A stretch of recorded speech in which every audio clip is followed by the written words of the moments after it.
എല്ലാവർക്കും നമസ്കാരം. ലൂസിഫർ 2 എമ്പുരാൻ കണ്ടു. ഞാൻ ട്രെയിലർ റിയാക്ട് ചെയ്തിട്ടുണ്ടായിരുന്നു ഈ സിനിമയുടെ. ഭയങ്കര നെഗറ്റീവായിട്ടുള്ള കമൻറ്റ്സ് ഒക്കെ അതിൻ്റെ അടുത്ത് വന്നിട്ടുണ്ടായിരുന്നു. നമുക്ക് വലിയ കാര്യമില്ല. പക്ഷേ നമ്മൾ പറഞ്ഞ കാര്യങ്ങളുണ്ടല്ലോ ട്രെയിലർ റിയാക്ട് ചെയ്തിട്ട്, അത് തന്നെയാണ് സിനിമ കണ്ടപ്പോൾ തോന്നിയിട്ടുള്ളത്. പേഴ്സണലായിട്ട് ഇത് പേഴ്സണൽ അഭിപ്രായം മാത്രമാണ്. ബാക്കിയുള്ള റിവ്യൂസുകൾ കണ്ടതിന് ശേഷം മാത്രം നിങ്ങൾ ഒരു തീരുമാനത്തിലെത്തിയാൽ മതി ഈ സിനിമ കാണണോ വേണ്ടതെന്നുള്ളത്. പിന്നെ ഈ സിനിമ കാണാത്തതായിട്ട് നമ്മുടെ ഈ ഒരു ചുറ്റുപാടിൽ ആരും ഉണ്ടാവില്ല. അത്രത്തോളം ഒരു ഹൈപ്പ് ഇവർ ഉണ്ടാക്കിയിട്ടുണ്ടായിരുന്നു. ആൻഡ് ഞാൻ ഒരു കാര്യം ആദ്യമേ പറയട്ടെ, ഖുറൈഷി എബ്രഹാമിൻ്റെ ആ ഒരു ക്യാരക്ടറിനെക്കാട്ടിലും സ്റ്റീഫൻ നെടുമ്പള്ളി എന്ന് പറഞ്ഞ ആ ഒരു ക്യാരക്ടറാണ് മോഹൻലാലിനെ ഏറ്റവും നന്നായിട്ട് ചേരുന്നത്. ആ ക്യാരക്ടറിനായിരുന്നു തിയേറ്ററിൽ മറ്റേ ക്യാരക്ടറിനെക്കാട്ടിലും കൂടുതൽ 2, 3, 4 മടങ്ങ് കൂടുതൽ കയ്യടി കിട്ടിയത്. പടം തുടങ്ങുന്നത് ഖുറൈഷി എബ്രഹാമിൻ്റെ പവർ കാണിച്ചുകൊണ്ടാണ്. ഒരാളുടെ പവർ കാണിക്കുമ്പോൾ ഏറ്റവും ബ്യൂട്ടി ആയിട്ട് കാണിക്കാൻ പറ്റിയ പരിപാടി എന്ന് പറയുന്നത് അയാളുടെ ശത്രുവിൻ്റെ വലിപ്പം കാണിക്കുക എന്നാണ്. അയാളുടെ ശത്രു എത്ര വലുതാണോ അതിനപ്പുറത്തായിരിക്കും അയാളുടെ പവർ.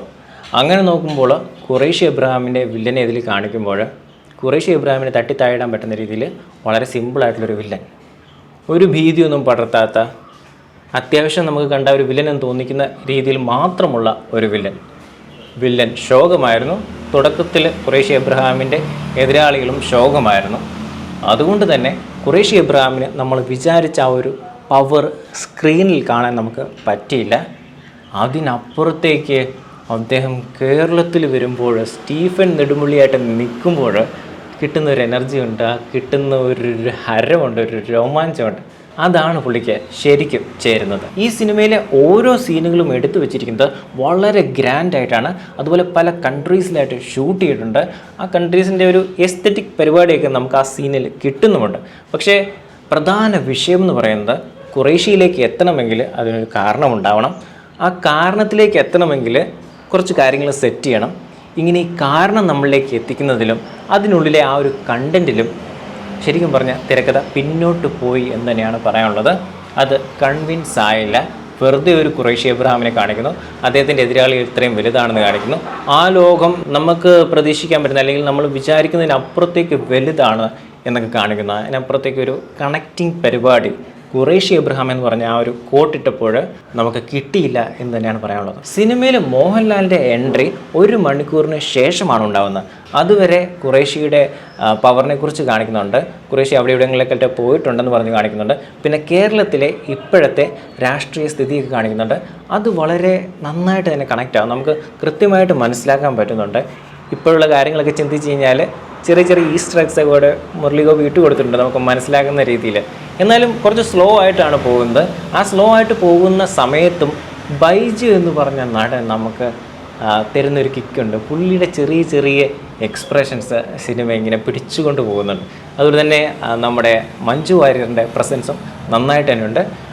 ടോവിനോ ഫസ്റ്റ് പാർട്ടിനെ അപേക്ഷിച്ച് അത്ര രസമായിട്ടില്ല എന്ന് തന്നെയാണ് പറയാനുള്ളത്. പടത്തിൻ്റെ സെക്കൻഡ് ഹാഫ് തുടങ്ങുന്നതോടുകൂടി എമ്പുരാൻ എന്ന സിനിമ ബാക്ക് ഓൺ ട്രാക്കാണ്. ആ നല്ല ഗൂസ് ബംസ് വരുന്ന സീനുകളൊക്കെ വരുന്നു. ഭയങ്കര രസമായിട്ട് കണ്ടുപിടിക്കാൻ പറ്റുന്നു. ഈ ഗൂസ് ബം സീൻസ് എന്ന് പറയുന്നത് മഞ്ജു വാര്യർ ഒരാളെ കൊണ്ട് തന്നെയാണ്. കിട്ടില്ല പെർഫോമൻസ്, എഴുതി കൊടുത്തത് എന്തോ, പെർഫോം ചെയ്തത് എന്തോ, നമ്മൾ കണ്ടത് വേറൊരു മഞ്ജു വാര്യർ. വളരെ സട്ടിലായിട്ട് ഡയലോഗുകൾ പറയുന്നു. എന്ന് വെച്ചാൽ അധികം ശക്തിയൊന്നും കൊടുക്കാതെ സിമ്പിളായിട്ട് ഇങ്ങനെ മാസ് കാണിക്കാമെന്നൊക്കെ വളരെ നൈസായിട്ട് കാണിച്ചിട്ട് പോകുന്ന കുറച്ച് സീനുകൾ. മുരളി ഗോപി ആ എഴുത്തെന്ന് പറയുന്നത് കിട്ടുമായിട്ട് എഴുതി വെച്ചിട്ടുണ്ട്. ആ ഒരു ക്യാരക്ടർ ആർക്കൊക്കെ ആ സമയത്ത് ടോവിനോടെ ക്യാരക്ടർ കുറച്ച് താഴ്ന്നു പോകുന്നുണ്ട്. അതുപോലെ തന്നെ മോഹൻലാൽ കേരളത്തിൽ വരുമ്പോൾ കിട്ടുന്ന ഒരു പവർ, ഒരു ഹുക്കൊക്കെ ഉണ്ട്. അതും നൈസായിരുന്നു. കേരള രാഷ്ട്രീയം പറയുമായിരുന്നെങ്കിൽ ഈ സിനിമ വേറെ ലെവലിലേക്ക് പോകുമായിരുന്നു. നമുക്ക് തന്നെ ചേർത്ത് നിർത്താൻ പറ്റുന്ന രീതിയിലുള്ള പരിപാടി പോകുമായിരുന്നു. അതിൻ്റെ ഇടയിൽ ഈ ഖുറൈഷി പരിപാടി വരുമ്പോഴാണ് ഇതിൻ്റെ പ്രശ്നം വരുന്നത്. അവർ ഫസ്റ്റ് സിനിമയെ കൺസീവ് ചെയ്ത പോലെ തന്നെ സെക്കൻഡ് സിനിമയും ഒരു പൊളിറ്റിക്കൽ ത്രില്ലർ ആയിരുന്നെങ്കിൽ ഒരു പക്ഷേ ഇതിനപ്പുറത്തേക്കുള്ളൊരു ആഹ്ലാദ പ്രകടനമൊക്കെ എല്ലാവരുടെ അടുത്ത് നിന്നും നിങ്ങൾക്ക് കിട്ടിയേനെ. പൃഥ്വിരാജിന് ഡയറക്ടറിനപ്പുറത്തേക്ക് ഈ സിനിമയിൽ നല്ല രീതിയിലുള്ള സ്പേസ് ഉണ്ട്, ഡെപ്ത് ഉണ്ട്. അത് അത്യാവശ്യം നൈസായിട്ട് പുള്ളി കൈകാര്യം ചെയ്തിട്ടുമുണ്ട്. പക്ഷേ പുള്ളിയുടെ ഡെപ്തിനെ കുറിച്ച് പറയുമ്പോൾ, പുള്ളിയുടെ ഹിസ്റ്ററിയൊക്കെ കാണിക്കുമ്പോൾ നമ്മൾ സ്ഥിരം കാണുന്ന ക്ലീഷേ ഹിസ്റ്ററി തന്നെയാണ് ഇതിൽ ഉണ്ടാക്കി വെച്ചിട്ടുള്ളത്. ആൻഡ് പുള്ളിയുടെ ഫൈറ്റ് സീനുകളൊക്കെ സാധാ ഫൈറ്റ് സീൻ പോലെയാണ്. കൊറിയോഗ്രാഫി കുഴപ്പമില്ല, ലാസ്റ്റ് ഫൈറ്റ് സീൻസൊക്കെ നൈസായിട്ട് കൊറിയോഗ്രാഫി ചെയ്തിട്ടുണ്ട്. പക്ഷേ ഇവർ ഇൻ്റർനാഷണൽ ആളുകളാണല്ലോ, അപ്പം ഇൻ്റർനാഷണൽ എന്തെങ്കിലും ഫൈറ്റ് ഫോം ഇൻട്രൊഡ്യൂസ് ചെയ്തിരുന്നെങ്കിൽ നന്നായിട്ടുണ്ടായിരുന്നു തോന്നുന്നു. കാരണം ഈ നാടൻ ഫൈറ്റ് പരിപാടിയൊക്കെ ഇവർ കേരളത്തിലാണെങ്കിലും അല്ലെങ്കിൽ പുറത്തൊക്കെ ആണെങ്കിലും ഇവർ ചെയ്യുമ്പോൾ നമുക്ക് എന്തോ ഒരു അതൃപ്തി തോന്നുന്നുണ്ട്. അത്യാവശ്യം നല്ല രീതിയിലുള്ളൊരു ആർട്ട് ഫോം കാണിച്ചിരുന്നെങ്കിൽ നമുക്ക് കുറച്ചും കൂടെ രസമായിട്ട് തോന്നിയാണ്. ദീപക് ദേവിൻ്റെ മ്യൂസിക്കിനെ കുറിച്ച് പറയാനുണ്ട്. ചിലയിടങ്ങളിൽ അതിഗംഭീരമായിട്ട് പുള്ളി മ്യൂസിക് കൈകാര്യം ചെയ്തിട്ടുണ്ട്, ചിലയിടങ്ങളിൽ കയ്യിൽ നിന്ന് പോയിട്ടുമുണ്ട്. ഇൻ്റർനാഷണൽ ആയിട്ടുള്ള സ്റ്റഫ് കാണിക്കേണ്ടിടത്ത് ഒരു കേരള വൈബ് തരുന്ന രീതിയിലുള്ള പരിപാടിയൊക്കെ ചെയ്തു വെച്ചിട്ടുണ്ട്.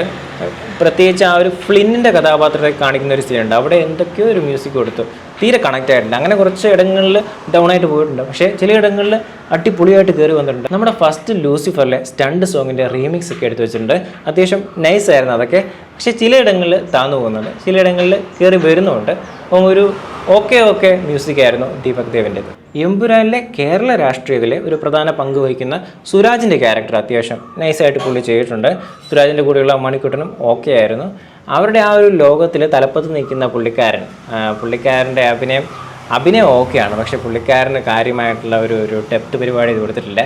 അതുകൊണ്ട് തന്നെ ആ ഒരു ക്യാരക്ടറും നമ്മുടെ മെയിനായിട്ടുള്ള ക്യാരക്ടേഴ്സിന് ഒരു എതിരാളിയായിട്ടൊന്നും തോന്നുന്നില്ല. പിന്നെ ഇതിൻ്റെ പടത്തിൻ്റെ എൻഡിലോട്ടൊക്കെ പോകുമ്പോൾ അത്യാവശ്യം നൈസായിട്ട് അവസാനിക്കുന്നുണ്ട്. എങ്കിലും സ്റ്റീഫൻ നെടുമ്പള്ളിയെ നമ്മൾ മിസ് ചെയ്യുന്നുണ്ട്. ആ ക്യാരക്ടർ ആ സിനിമയിലുടനീളം അതേ രീതിയിലായിരുന്നെങ്കിൽ ഈ പടം വേറെ രീതിയിൽ ചർച്ച ചെയ്യപ്പെട്ടേനെ. എന്നാലും ഇതൊരു വലിയ ശ്രമമാണ്. പൃഥ്വിരാജ് ഇത്രയും കോടി ബഡ്ജറ്റിൽ 180 കോടി എന്നാണ് ഗോകുലം ഗോപാലിനെ ഏതൊരു ഇൻ്റർവ്യൂവിൽ പറഞ്ഞത്. അപ്പോൾ അത്രയും ബഡ്ജറ്റിൽ ഈ ഒരു സിനിമ ചെയ്യുക എന്ന് പറയുന്നത് അതൊരു ധൈര്യമാണ്, അതൊരു വലിയ ശ്രമമാണ്. ഇങ്ങനെയുള്ള ശ്രമങ്ങൾ ഇനിയും ഉണ്ടാവട്ടെ, പ്രേക്ഷകരെ സ്വീകരിക്കട്ടെ എന്ന് തന്നെ പറയാനുള്ളൂ. പടം മൊത്തത്തിൽ പറയുകയാണെങ്കിൽ കണ്ടിരിക്കാൻ പറ്റുന്നൊരു സിനിമ, വൺ ടൈം വാച്ചബിളാണ്. ബ്ലോക്ക് ബസ്റ്റർ എക്സ്പീരിയൻസ് ഒന്നുമല്ലായിരുന്നു, എന്നാൽ വളരെ മോശപ്പെട്ട എക്സ്പീരിയൻസും അല്ലായിരുന്നു. ഒരു തവണ കണ്ടിരിക്കാൻ പറ്റുന്ന ഒരു വിഷ്വലി നല്ല രീതിയിൽ അണിയിച്ചൊരുക്കിയിട്ടുള്ള ഒരു സിനിമ.